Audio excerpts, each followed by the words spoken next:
The House will be in order. Pursuant to Clause 8 of Rule 20, the Chair will postpone further proceedings today on the motion to suspend the rules if a recorded vote or the yeas and nays are ordered, or if the vote is objected to under Clause 6 of Rule 20. The House will resume proceedings on the postponed question at a later time. For what purpose does the gentleman from Ohio seek recognition? Mr. Speaker, I move to suspend the rules and pass H.R. 9238. The clerk will report the title of the bill. H.R. 9238, a bill to amend the FISA Amendments Act of 2008 to extend the authorities of Title VII of the Foreign Intelligence Surveillance Act of 1978 and for other purposes. Pursuant to the rule, the gentleman from Ohio, Mr. Jordan, and the gentleman from Maryland, Mr. Raskin, each will control 20 minutes. The Chair recognizes the gentleman from Ohio. Thank you, Mr. Speaker. I ask unanimous consent that all members may have 5 legislative days in which to revise and extend their remarks and to insert extraneous material on H.R. 9238. Without objection. I yield myself such time as I may consume. The gentleman is recognized. Thank you, Mr. Speaker. FISA Section 702 will expire on Friday. This bill extends the program until July 2nd.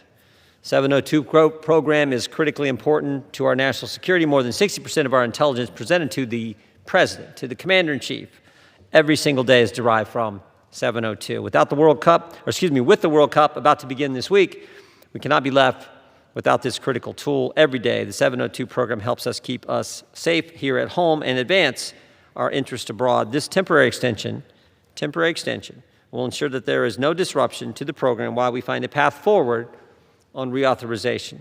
I urge the members to support the bill and reserve our time. The gentleman from Ohio reserves. The gentleman from Maryland is recognized. Thank you, Mr. Speaker. I'll yield myself such time as I may consume. The gentleman is recognized.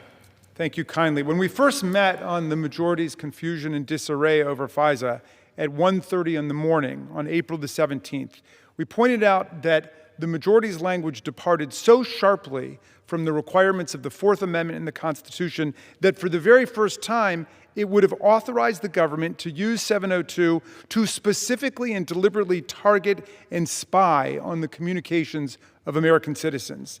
That midnight maneuver quickly collapsed as support melted away all across the body. And on unanimous consent, we agreed to a one-week extension to give the House leadership a chance to discuss and negotiate necessary reforms with their own members who had been ignored and bypassed in the process, as well as with us. Speaker Johnson never once invited us to the table, never got in touch with us. 1 week later, congressional Republicans again failed to pass their own bill.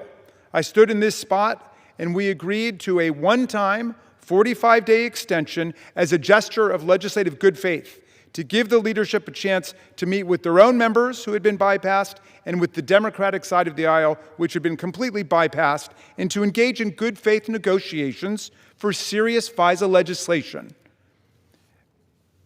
That means legislation that meets both the requirements of the Constitution for the privacy rights of the people and the needs of our foreign policy and national security. Again, we never heard from the Speaker. We never heard from his staff. They never came to talk to us.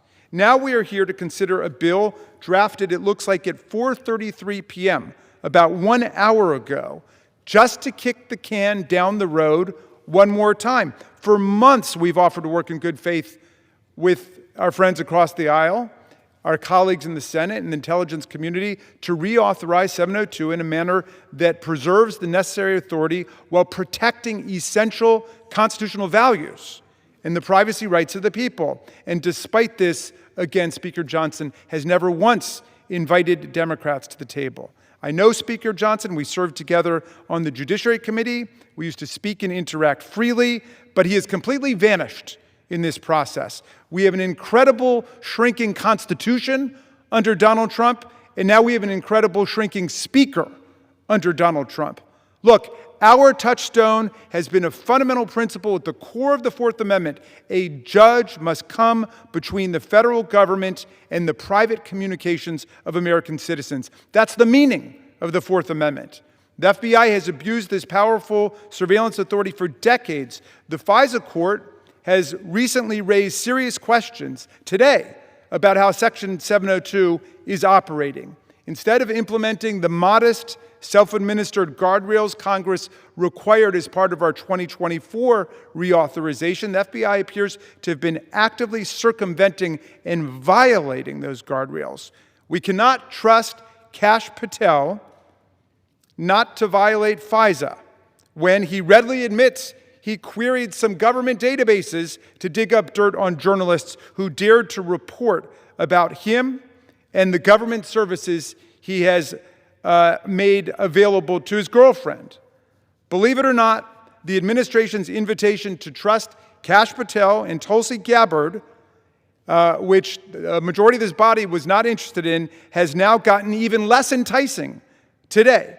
President Trump just appointed Bill Pulte as acting director of national intelligence, making it even more obvious that he intends to use FISA to investigate, harass, and persecute his political opponents.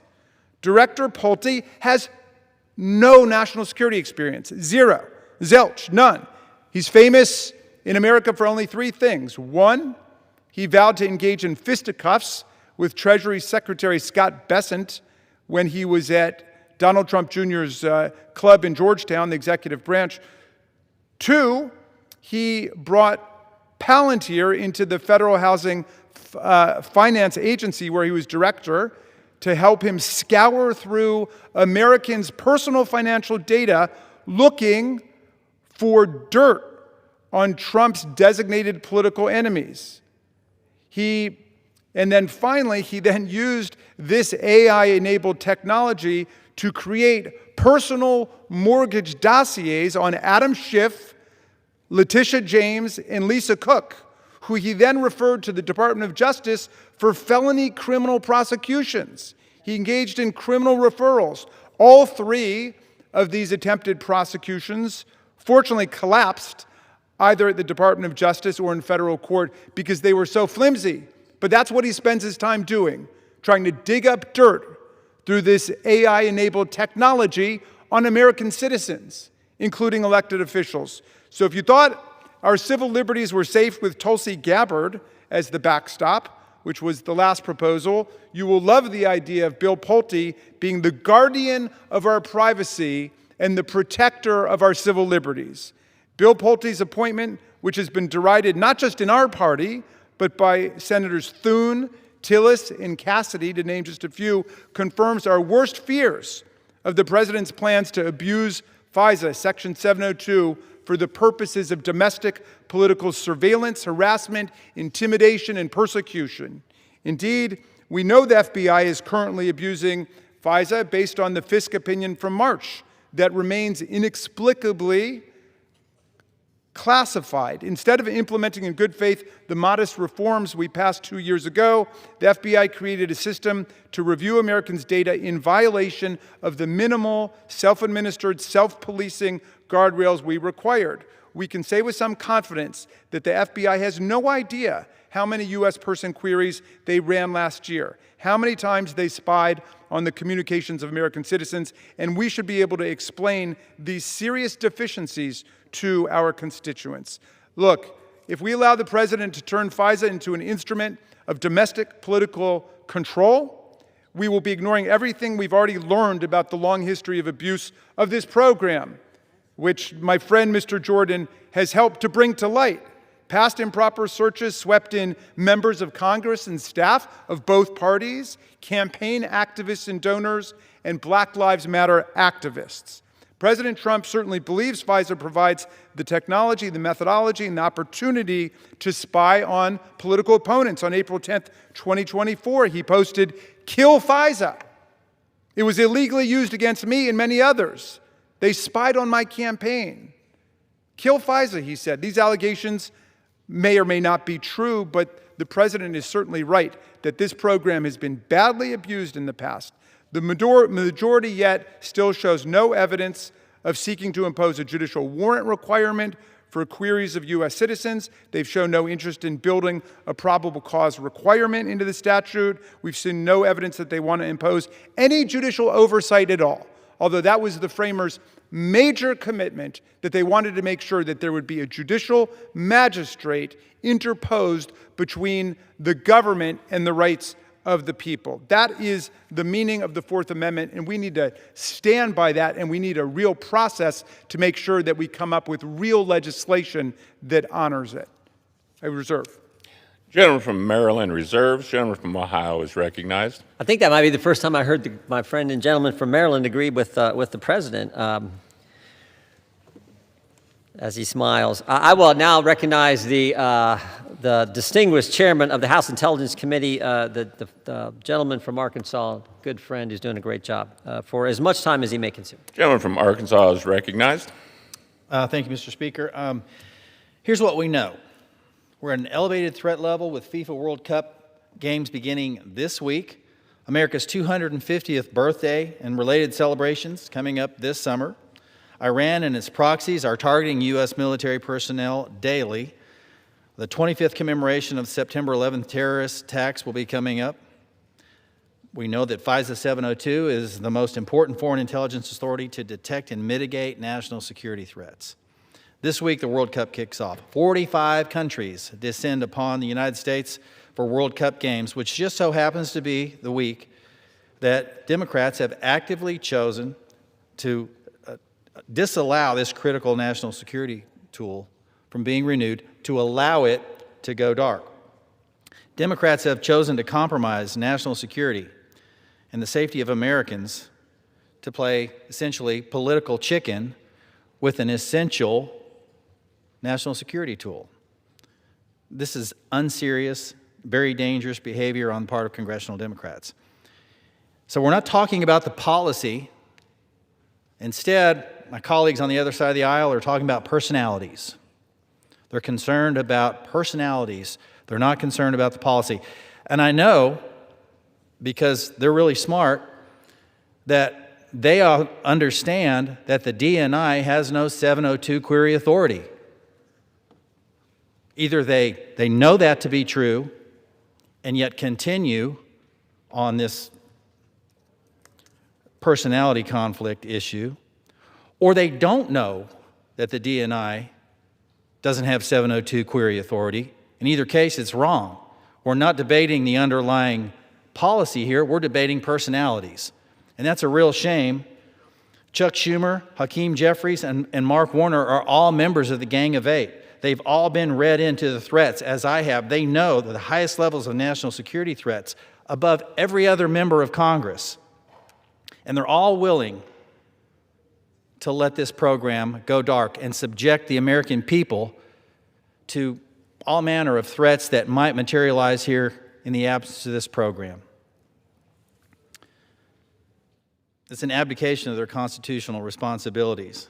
It's shameful is what it is. For Gang of Eight members who understand what's at stake, who have been read in at the highest levels, who understand the importance of 702, who know that 60% of the presidential daily brief is derived from 702, for them to say no because they don't like the individual in question who doesn't even have 702 query authority. So let's go ahead and take this program hostage to make a political point because they don't like President Trump either. That's what this has devolved into. It's an absolute shame. If this authority lapses, starting on Saturday, we move into uncharted territory. It's unclear how providers will respond to statutory expiration, especially the lapse in liability protection, and how uncertain this will impact foreign intelligence that's critical for policy and security decisions. Once this authorization expires, the clock starts ticking. The implications get worse every single day. While the 702 database would remain available to search, the data in that database will become increasingly out of date with the potential of provider noncompliance with orders, litigation by providers or outside groups, and even reticence by agency personnel to continue implementing an expired authority for fear of personal liability. Enough is enough. All right, let's just get past the personalities if we can. Recognize the need to take care of the people in this country, to secure our country. That's one of the things that we're supposed to do in this institution, is to protect the American people. So let's do that. take the personality pot shots offline, because if we want to do that, we've got plenty of material to work with. But let's just focus on the policy here, get this done, and move forward. And with that, I yield the balance of my time. The gentleman from Arkansas yields. The gentleman from Ohio reserves. The gentleman from Maryland is recognized. Thank you, Mr. Speaker. I don't know what personality potshots the distinguished gentleman is referring to. Of course, that's against the rules of the House, and if you think you have an objection, you should go ahead and object based on personalities. I haven't heard a single one mentioned. In any event, when Section 702 of FISA sunsets on June 12th, if that's the will of the majority, the government's surveillance activities will continue unchanged. Everything that's already been authorized and certified is already in motion, and current FISA authorizations will continue unaffected at least through March 17th, 2027. In any event, I know that the gentleman said that we're approaching the 250th anniversary of the country. Yeah, that's something we've known about for 250 years, and the majority has known for many months about this deadline and can't seem to get it together. And we don't have the opportunity to help them because they will not reach out to us and talk to us about it. I restate our commitment to try to help them get through this, but we're not going to continue to kick the can down the road with them indefinitely. I'm going to yield 2 minutes to the very distinguished gentleman from Kentucky, Mr. Massey, who's a great champion of the Constitution and civil liberties. Mr. Speaker, I rise in opposition to this clean reauthorization of a unconstitutional program that's being used to spy on Americans without warrants. This would be the third temporary clean extension of this unconstitutional program. And I find myself on the unfortunate opposition to the chairman of the committee of jurisdiction, the distinguished gentleman from Ohio. I'm going to read some of his quotes from last year. This is an article in the Washington Post that he so eloquently wrote. 1 year from now, Republicans and Democrats in Congress will have a chance to reaffirm our commitment to the Constitution and better protect the Americans from warrantless government surveillance. This will be one of the most important debates we will have this Congress, and it's vital that we begin working now to protect Americans' constitutional rights. He goes on to say, our fidelity must always be to the Constitution. The Fourth Amendment is one of the foundations of American civil liberties. It is part of what makes our country great and makes us the envy of the world. We must continue to protect and enhance it. Passing a warrant requirement for Section 702 will do just that. He goes on to tweet later, or earlier than that. The same people who spied on President Trump's campaign are now fighting against a warrant requirement in the new FISA bill. Makes you wonder. So I find myself disagreeing with the chairman in this debate, but agreeing vehemently with him last year and the year before when he pointed out this program is unconstitutional and there's only one way to fix it: require warrants, judicial warrants. And we saw the president's administration tweet this week that we shouldn't trust these liberal judges in Washington, D.C. to hamstring the Secretary of Defense. Well, that's not what we're talking about. Number one, we're not talking about a constraint on the Secretary of Defense. We are talking about, or Secretary of War, we are talking about a constraint on the FBI to spy on Americans. And we're not talking about liberal judges. 8 of the 11 Foreign Intelligence Surveillance Court judges were appointed by Republicans. And by the way, most of them aren't even in D.C. And with that, I yield back to the distinguished gentleman and appreciate Gentleman from Kentucky yields back. Gentleman from Maryland. Well, but we thank you for your trenchant remarks. Recognized. The gentleman for his trenchant remarks, and we will reserve. Gentleman reserves. The gentleman from Ohio is recognized. Thank you, Mr. Speaker. I would just point out to the gentleman from Kentucky, that's not the question today. The question today is, can we go another, 3 weeks, 21 days, and try to figure out what makes sense on protecting the privacy rights of Americans? That's a simple question. I don't think 3 weeks is too much to ask. For goodness sake, this program's been around forever. We did 56 reforms to it just 2 years ago. I think the question from just, can we go another 3 weeks and figure it out and maybe have those discussions that the ranking member was talking about? I know he and I have talked about what makes sense. So that's the question in front of us. With that, I would yield to the distinguished member from Georgia who's on the Intelligence Committee and a host of other important committees here in the Congress as much time as he may consume. Gentleman from Georgia is recognized. I want to thank the gentleman from Ohio, and I want the American citizens to know that, as was said earlier, April 17th, with hundreds of people on the floor of the House of Representatives, we did, by UC, adopt a 1-week extension. That was true. And then we did a 45-day extension. And now we're asking, yes, for a 21-day extension. And sometimes things take longer than we would like for them to.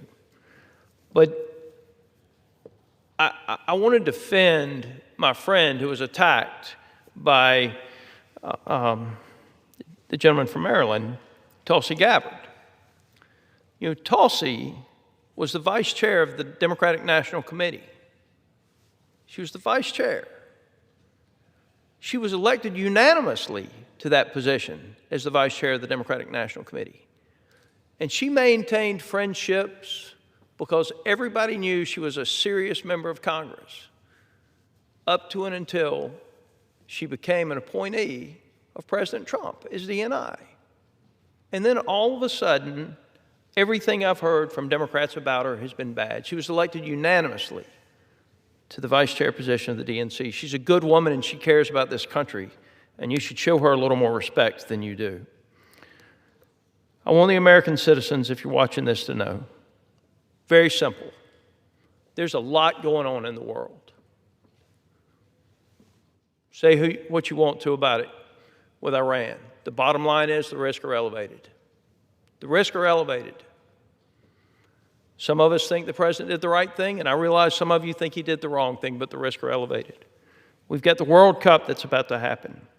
Thousands and thousands of people coming into this country, some of which actually want to do us harm. And you know who's going to be making sure that we keep the ones out of this country that want to do us harm? It's going to be Customs and Border Protection, checking statuses when they come in through the border, and I'm glad that we got that funded. But I want to leave you with this, if you're watching this.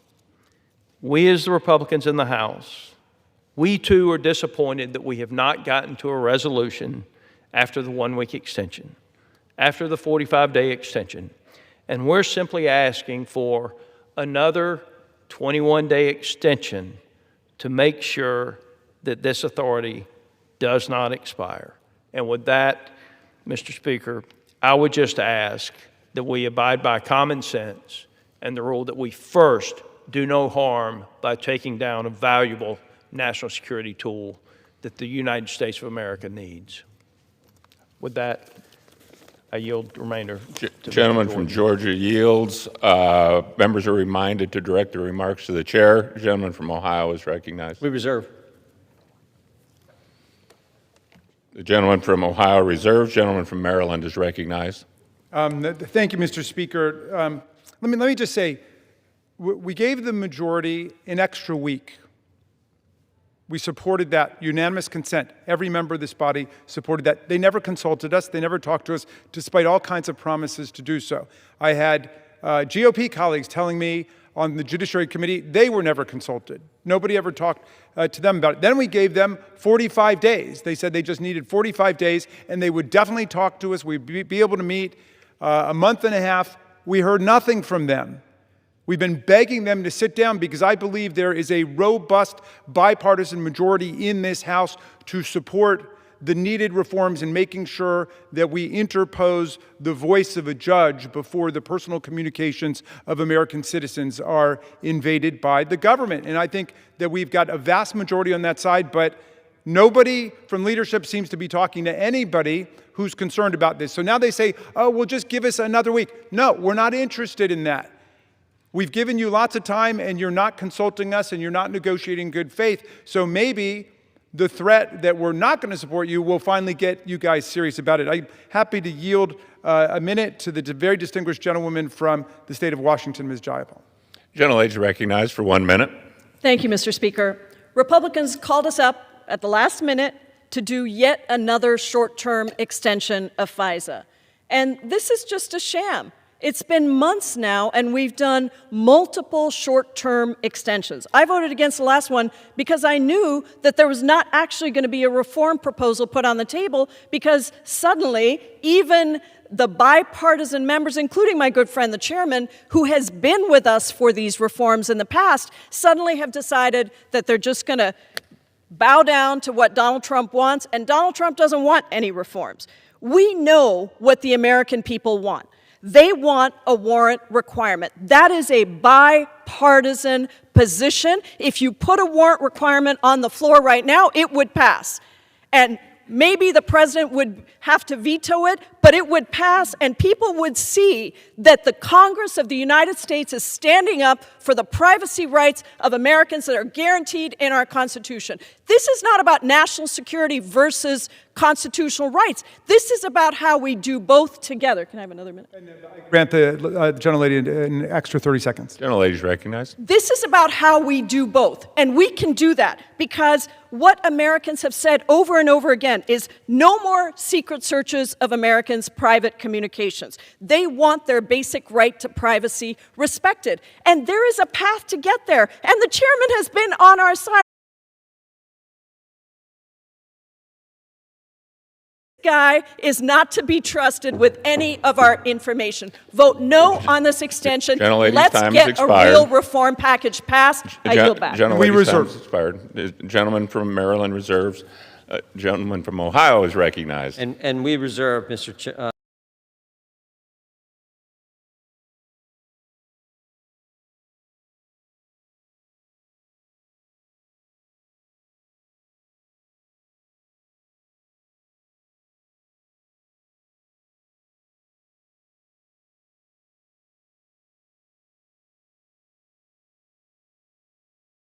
to put together the legislation to advance what we're talking about here today, this FISA initiative. But what we see here now, and when in that legislation we established the office of the DNI, the Director of National Intelligence, and it had certain standards. There's a Director of National Intelligence shall be appointed by the President with the advice of the Senate. The individual nominated shall have extensive national security experience. He shall serve as the head of the intelligence community, act as the principal advisor of the President and the National Security Council, Homeland Security, and the rest. The gentlelady an additional 30 seconds. Thank you. And so Gentlelady's here recognized. we have a situation, and I have lists from the Intelligence Matters. What an insult to our brave intelligence community who serve us so well to protect the American people, to put somebody in there. So if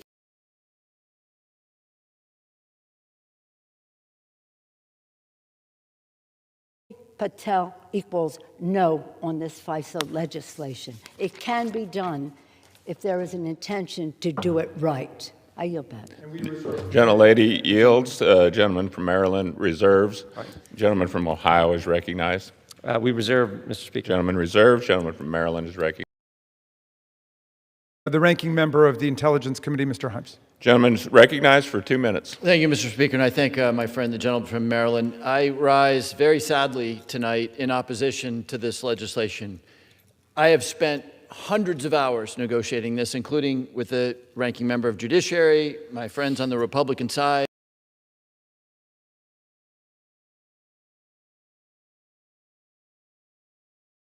The Senate has a bill that reauthorizes FISA and puts in stronger safeguards than the bill that we passed here in the House. We are all ready to go, and we move on, and then the President of the United States decides that Bill Pulte, a man who's never held a security clearance, a man who I'm not sure 2 days ago could have told you what the initials DNI stand for, a man who has distinguished himself in the role he currently has as an attack dog to go after the political enemies, that gets thrown in.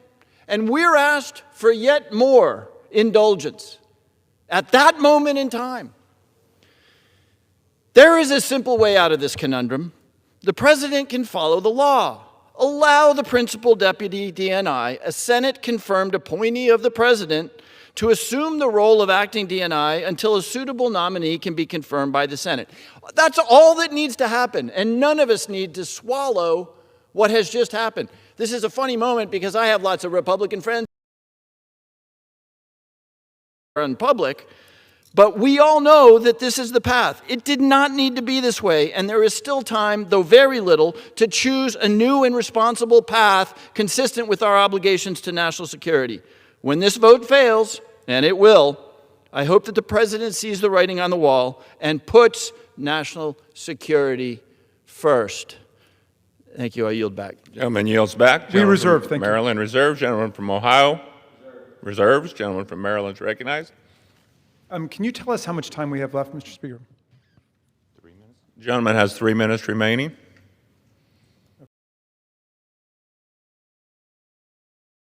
Gentleman we're from ready to Maryland close. reserve. Gentleman from Ohio is recognized. I think we're ready. I think we're ready to close if the ranking member can wind up his remarks. Gentleman from Maryland is recognized.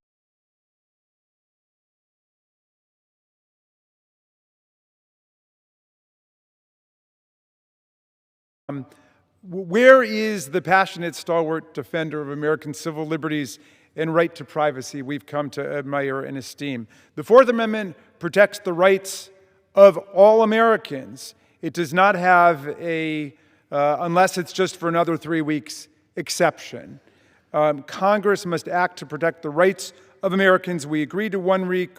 We agreed to 45 days. Enough of this disorganization and chaos. If there's a serious proposal on the table, we are all ears. We will sit down and we will work on this. We want to reauthorize Section 702, and we want to make it safe for the constitutional rights and liberties of the people. We also know, Mr. Speaker, that Section 702 explicitly allows any current authorizations to continue until their expiration dates, even if the statute sunsets. So there's no reason we cannot protect both the Fourth Amendment rights of the people and the authorities that keep us safe. And if Speaker Johnson will just allow us to do so, I believe that the Judiciary and Intelligence Committees can come together and get this done. Again, Mr. Speaker, I believe there's a robust bipartisan majority.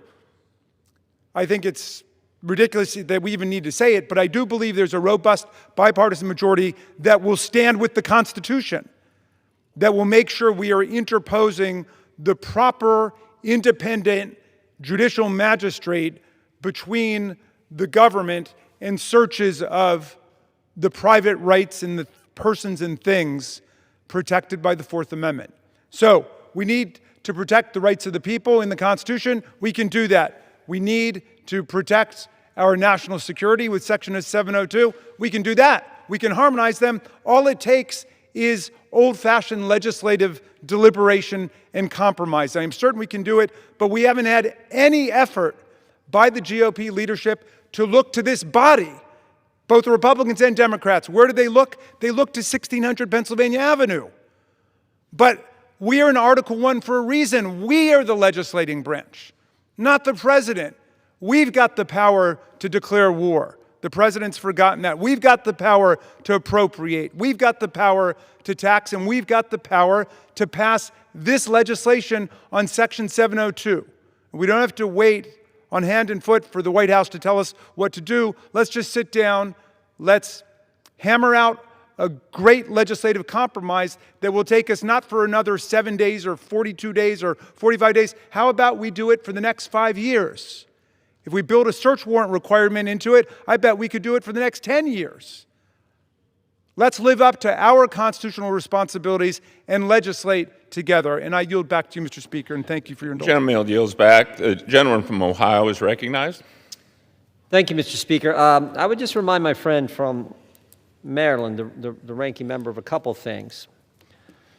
I said initially, in light of the 56 reforms we did a couple years ago to this legislation, I was willing to go for a short-term reauthorization, 18 months. Remember, that was the original package. I was willing to go for that, particularly at a time when we, like it or not, we're in a conflict, military operation in Iran. I thought that made sense in light of the reforms we've done. Second, he said that I had said earlier, what's another 3 weeks? Well, he just talked about hammering it out. I didn't say what's another 3 weeks. I said we can take 3 weeks to continue to hammer it out and figure it out. That's all we're asking. And while we're hammering out and figuring it out, we maybe want to not let the program go completely dark, but because the guys on the Intel Committee, even Mr. Himes understands how important this is. And finally, I would say this, when he says, where's my friend from a few years ago? If I remember right, we could have had the warrant requirement maybe 2 years ago, because I remember what the vote was, 212 to 212. All it would have taken was one more no vote then to vote yes, and shazam, we pass it.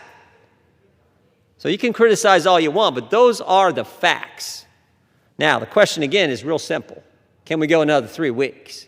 I think we can, and hammer out a deal, which I'm willing to do with the gentleman from Maryland and the folks on the Judiciary Committee. So I would urge a yes vote. And with that, I yield back. All time for debate has been yielded. The question is, will the House suspend the rules and pass the bill H.R. 9238? Those in favor say aye. Those opposed, no. In the opinion of the chairs, 2/3 being in the affirmative. Requesting the ayes and the For nays. what purpose the gentleman from Maryland seek recognition? I'd like to request the ayes and the nays. The yeas and nays are requested. All those in favor of taking this vote by the yeas and nays will rise and remain standing until counted. A sufficient number having risen, the yeas and nays are ordered pursuant to Clause 8 of Rule 20. Further proceedings on this question will be postponed.